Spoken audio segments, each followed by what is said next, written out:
Más temprano, para mí la radiofonía nacional está de duelo con la muerte de Santiago Bonfiglioli, esta voz emblemática de la radiofonía puntana. Los restos de Santiago Bonfiglioli van a recibir sepultura hoy en el cementerio del Rosario a las 10 de la mañana. Le he pedido a Daniel Toledo que me acompañe en una recordación del maestro. Daniel, buen día. ¿Cómo le va, Mario? Buen día para usted y para todos los oyentes de Nada Secreto. Vos sabés que siento sinceramente la muerte de Santiago Bonfiglioli. Lo siento sinceramente. Por varios motivos. La primera, que él y Mas Ramón fueron los primeros locutores que yo he conocido trabajando, ¿no? De aquella época. Un día que fui a un programa infantil en la radio. En la radio LB13.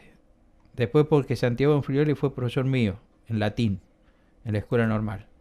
Y finalmente porque fuimos compañeros de trabajo durante algún tiempo. Y siempre la misma conducta intachable del maestro, ¿no? Sí, así es. Yo creo que una gran pérdida para toda la radiofonía, como usted muy bien lo expresó, de la República Argentina, porque son esas personas que lograron hacer un camino realmente impecable en una época difícil, ¿no? Porque él se inicia en LB13 Radio San Luis por entonces, en el año 1954. Santiago Bonfiglioli fue locutor comercial, también de algunos programas especiales, como por ejemplo los primeros programas que se desarrollaron haciendo la cobertura de esta fiesta, podría decirse, religiosa, ¿no? de Villa de la Quebrada, conjuntamente con Eduardo Sad. O sea, tuvo una trayectoria importante en ese sentido también, un excelente locutor informativista, pero, digamos, la particularidad fue que a través de su afición intensa por la música, logró establecer un programa que hasta no hace mucho tiempo salía al aire, que fue El Musical, ¿no? Como él decía, con lo mejor de ayer y siempre en cuanto a la música. Él precisamente trajo ese programa en un momento histórico muy importante, cuando por las radios, que por aquel entonces, década del 50, década del 60, se transmitía mucho en cadena, ¿no? Entonces, ese transmitir en cadena significaba de alguna manera la repetición de ciertos estilos, de ciertas formas de enunciación radiofónica. O sea, los temas musicales eran los mismos. Y la música del tango había dejado de emitirse, él relataba. Entonces, ¿cómo hacer frente a eso? Como dice él, se estaba imponiendo el Club del Clan, toda esa onda. Y él era muy crítico a esa música. Absolutamente crítico. Entonces, él comenzó en LB13 con ese programa, que le llamó El Musical. Yo creo que un título tan radiofónico, tan cortito, y que resumen a su vez, realmente es porque tuvo una cuestión creativa impresionante. Y él se destacó no por ser un pasador de música, sino que Santiago Bonfiglioli se destacó por ser un investigador de la música, ¿no? Un buceador de la música.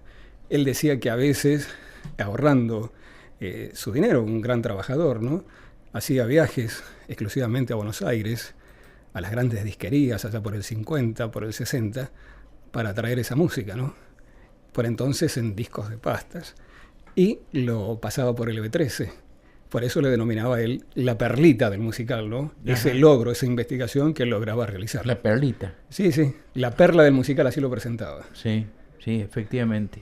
Y eso era lo que él había conseguido. Claro, sí. Y eso de que fue un gran trabajador, disculpe si hago una digresión. La pucha, sí era un gran trabajador.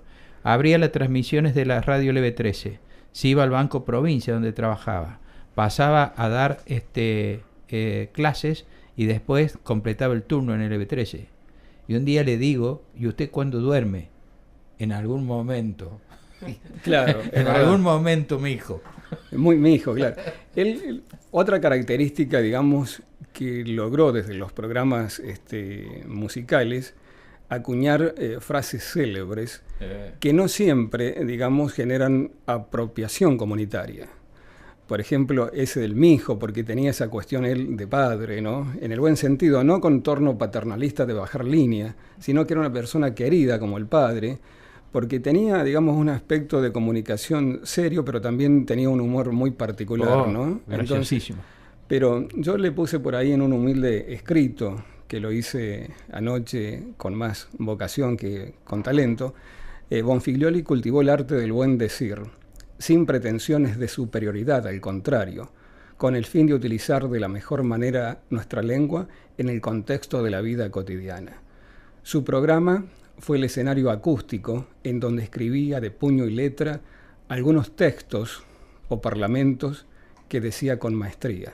Por ejemplo, la apertura del programa así lo reflejaba, ¿no? Que después hemos logrado rescatar parte de ese audio histórico, si usted lo cree conveniente, para emitirlo. Bueno, escuchémoslo entonces al audio. El maestro Santiago Bonfiglioli.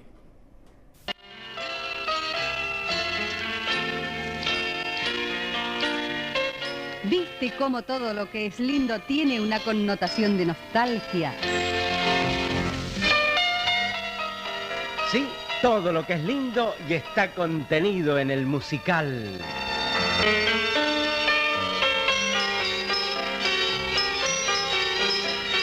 Un programa que retorna al conjuro de los antiguos temas, los viejos amores, las predilecciones de ayer. Un programa que no se evade de la realidad, pero muchas veces la cuestiona y la compara.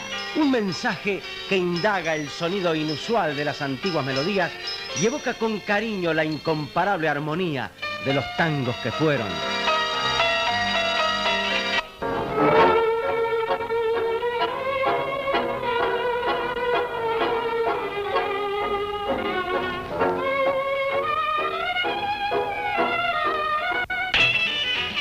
Bueno, todo este preámbulo era para decirles que aquí estamos, repitiendo un suceso de años anteriores para presentarles el musical, con lo mejor de ayer y de hoy.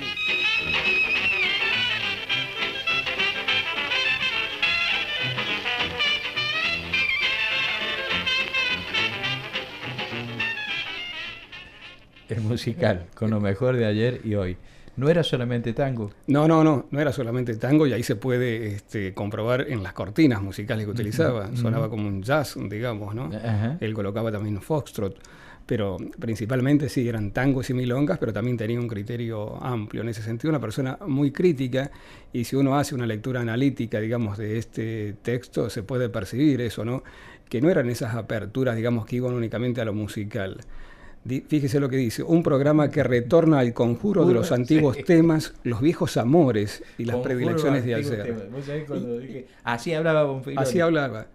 Pero tampoco era nada, digamos, del otro mundo. Claro. Articulaba muy bien las palabras.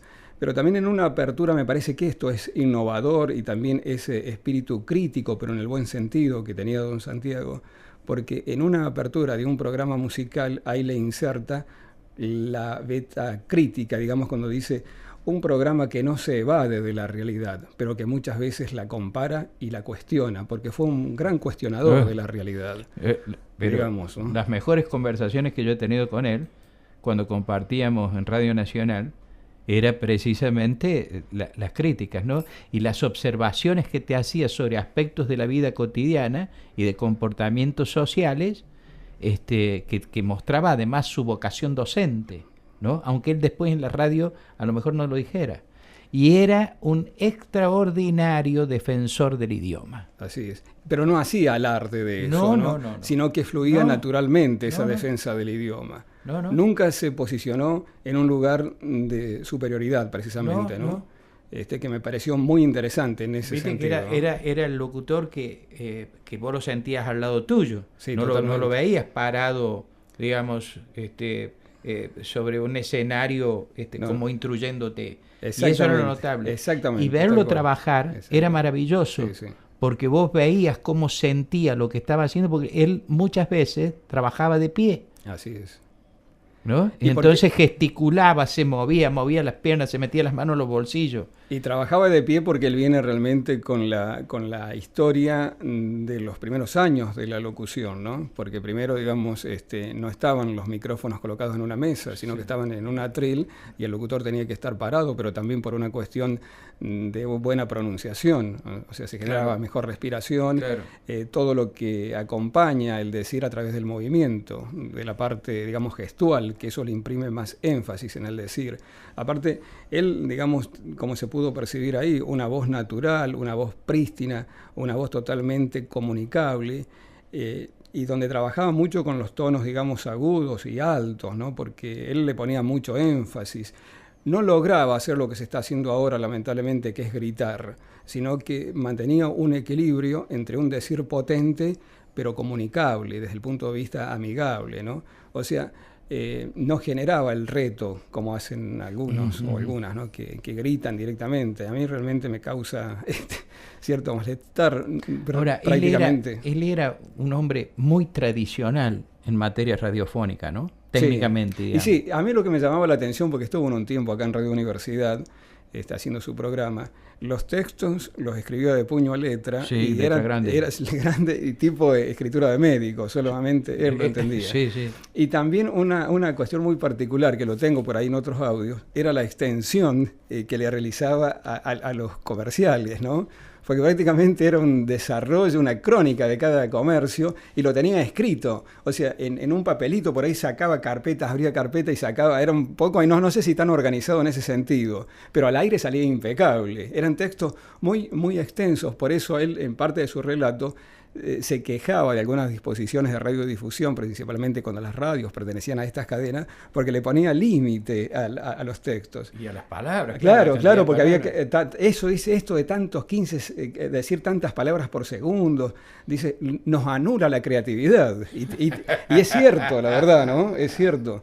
Entonces, por ahí reaccionaba, como también, bueno... él vivió muchas etapas de golpes militares, porque él fue locutor informativista, entonces no muchos de los testimonios que yo pude recolectar, digamos, ponían énfasis en esa cuestión de qué pasaba con los programas en la época de los golpes militares o de algunos gobiernos, ¿no? Y él decía eso, ¿no? Que la censura en la radio realmente fue importante, al punto que en un momento... Él casi fue exonerado de la radio cuando emitió un tema de Horacio Guaraní que estaba censurado, digamos, por el poder militar de entonces. Ah, ¿sí? Sí. Y dice que lo salvó Julio Marvis. Como Julio Marvis tenía ese programa Argentinísima, digamos, el peso que él tenía social y en medios, pasó como que había sido un desliz de Marvis y no de él. Ajá.